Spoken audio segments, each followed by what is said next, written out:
오죽하면 대한민국 탑7 대형 법무법인 변호사가 불가피하게 형사고발을 선택하게 됐다. 법률적으로 맞을 수 있지만 우리는 수긍할 수 없다. 이런 말을 하겠습니까?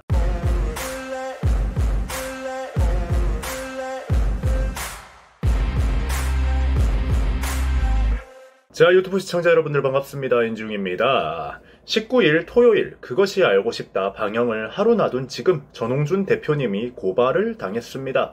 고발을 한 사람은 바로 피프티입니다.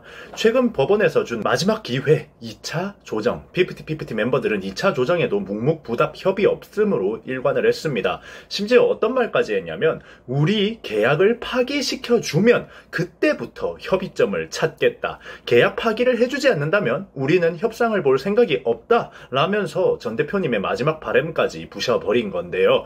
일단은 참 안타까운 일이지만 한편으로는 모두가 바라던, 그리고 저도 바라던 대로 됐다고 생각합니다. 이 친구들은 갱생이 불가하다. 뭘 믿고 있는지 모르겠지만 피프티도 어린아이들이고 용서를 해야 한다가 아니라 20살 성인이 된 시점부터 사람이 선택하는 일은 성인으로서 책임을 져야 하는 부분이고, 본인들이 업계 경력 30년이 넘어가는 어르신의 인생을 담그려고 했다면 본인들 인생도 담길 그런 각오를 해야 하는 것이다 라고 저는 생각합니다.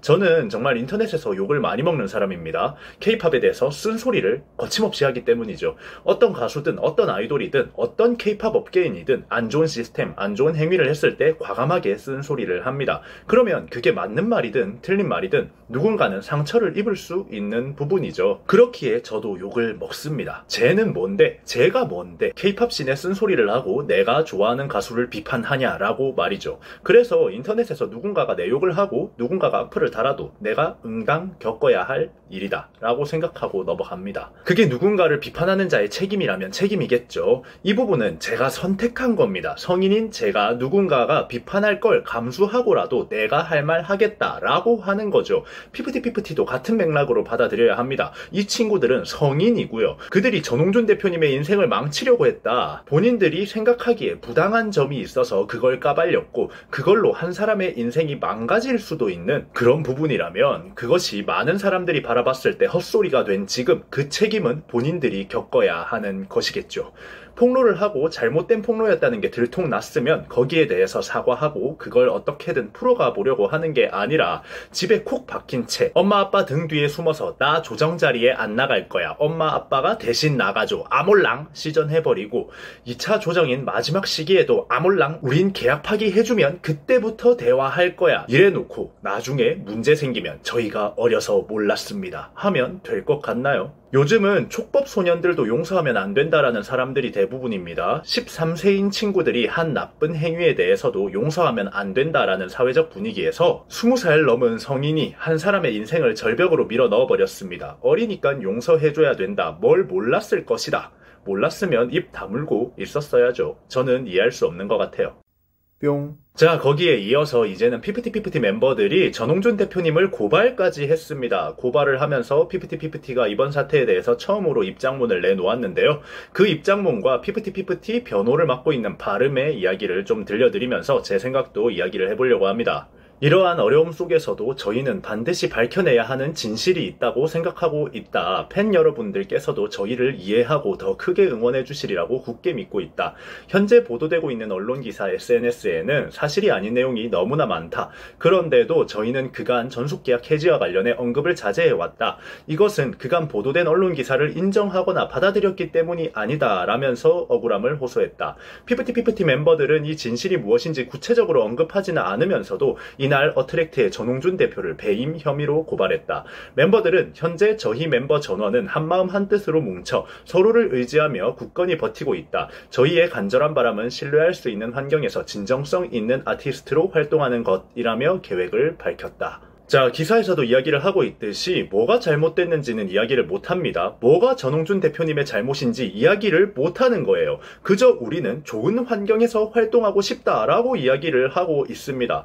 전홍준 대표님은 투자를 받아서 아이돌을 운영을 하셨죠. 투자를 받아보신 분들은 알 겁니다. 투자에는 선지급 투자라는 게 있습니다. 먼저 돈을 어느 정도 주고 그 뒤에 돈을 더 투자를 하게 되는 거죠. 그런데 선지급 투자 같은 경우는 말이죠. 어떤 문제가 생겼다. 회사가 갑작스러운 어떤 이슈나 문제가 생겼다라고 하면 말이죠. 그 투자를 받은 돈을 다 뱉어내야 됩니다. 그러니까 피프티가 지금 전홍준 대표님을 폭로하고 우리 계약 가처분 소송 들어가겠다 하는 그 순간부터 전홍준 대표님은 선지급 투자받은 부분들을 다 뱉어내야 하는 처지에 처하게 되신 겁니다. 많은 엔터들이 이 선지급에 물려서 어려움에 처하는 경우들이 있거든요. 피프티한테 강남 3룸에 화장실 2개 딸린 집에 살게 해주고 월에 트레이닝 비용만 3천만 원씩 나가고 뮤비 촬영하고 애들 헤메코 시키고 활동시키고 광고 홍보 바이럴 돌리고 그렇게 투자받은 돈들을 다 썼는데 피프티가 거기서 나가버리면 그 돈 다 뱉어내야 되는 거거든요. 한마디로 한 사람의 인생이 완전히 망할 수 있는 부분입니다. 이런 상황에서 팬 여러분들께서도 저희를 이해하고 응원해 줄 것이라고 굳게 믿고 있다. 그간 보도된 언론 기사들을 인정하지 않는다.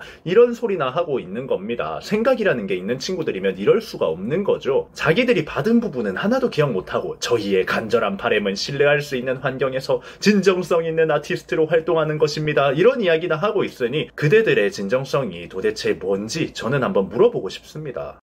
뿅. 자, 피프티의 법무법인 바르는 이런 이야기를 하고 있습니다. 우리가 전홍준 대표님을 고발한 이유는 이렇다. 첫 번째는 피프티는 현재 마이너스 정산인 상태이지만 미래에도 정산금을 받을 수 없을 거라고 생각하고 있기 때문이다. 두 번째는 선급금 투자의 주체가 전 대표 본인에게 있는 것이고 인터파크가 피프티가 아니라 전 대표님에게 투자한 것이다 라고 하면 법률적으로 맞을 수 있겠지만 우리는 수긍할 수 없다 라는 이유입니다. 세 번째는 많은 사람들에게 배신돌, 통수돌, 할복돌 이런 말을 듣고 있는 상황에서 이미지가 크게 훼손되었기 때문에 어쩔 수 없이 불가피하게 고발을 선택했다라고 합니다. 그러면서 당초 전 대표님에 대한 형사고발을 할 계획도 생각도 없었지만 불가피하게 형사고발을 선택하게 됐다라고 대한민국 10대 법인 안에 들어가 있는 탑7에 속한다는 법무법인 바른의 변호사가 이렇게 이야기를 하고 있습니다. 여러분들은 이 변호사님의 이야기를 들으면서 어떤 생각이 드시나요? 저는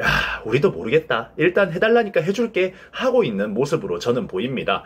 피프티는 현재 마이너스 정산 상태다라는 걸 변호사가 밝혀줬습니다. 그러니까 당연히 지금 정산을 받지 못하는 상태죠. 마이너스 정산이라 정산을 받아본 적도 없는 애들이 정산을 안 해준다고, 정산이 투명하지 못하다고 전 대표님을 폭로를 했습니다. 만약에 피프티가 지금 폭로를 하지 않고 큐피드로 활동을 제대로 했다면 할리우드 영화 바비 OST를 정상적으로 촬영하고 뉴진스급의 대우를 받으면서 광고도 받고 행사도 뛰고 했다면 정산 못 받겠습니까? 투자금이 지금 100억이 안 되잖아요. 가만히 있었으면 지금 K-POP 여돌 4세대 탑의 대우를 받으면서 활동을 했을 거고, 그러면 딱 두 분기, 딱 반년만 활동했어도 투자금 100억 그거 갚고도 남았을 겁니다. 2009년에 나온 아브라카타브라 기억하실 겁니다. 전국민적인 열풍이 불었잖아요. 아브라카타브라가 그 활동, 그 곡만으로 수익이 100억을 넘겼습니다. 2009년 K-POP 아이돌 몸값이랑 지금이랑 비교하면 몸값이 5배는 더 올랐다라고 자신있게 제가 이야기를 드릴 수 있는데, 빌보드도 갔어, 할리우드도 갔어. 이랬으면 말이죠, 100억 투자 정산, 이거 말 꺼내는 것 자체가 멍청한 소리라는 거예요. 마지막으로 자기들이 할복돌이라는 이미지가 생기면서 고발할 생각이 없었지만 고발했다. 그리고 법리적으로 문제는 없지만 우리는 납득할 수 없다. 이런 말 하는 것 자체가 바른에서도 이거 답이 없다라고 생각하고 있는 거 아닌가 하는 생각이 들어요. 그러니까 지금 자기들끼리 똘똘 뭉쳐서 자기들끼리만 소통하고 자기들끼리만 답을 내고 있다라는 이야기예요. 오죽하면 대한민국 탑7 대형 법무법인 변호사가 불가피하게 형사고발을 선택하게 됐다. 법률적으로 맞을 수 있지만 우리는 수긍할 수 없다. 이런 말을 하겠습니까? 참 답답한 상황이죠. 자, 19일 내일 그것이 알고 싶다가 방영이 됩니다. 방영 하루 전에 입장문을 내고 전 대표님을 고발한다. 저는 이런 생각이 들어요. 쫄았네. 여러분들 이번 영상 어떻게 생각하셨나요? 지금까지 인중이었습니다. 감사합니다.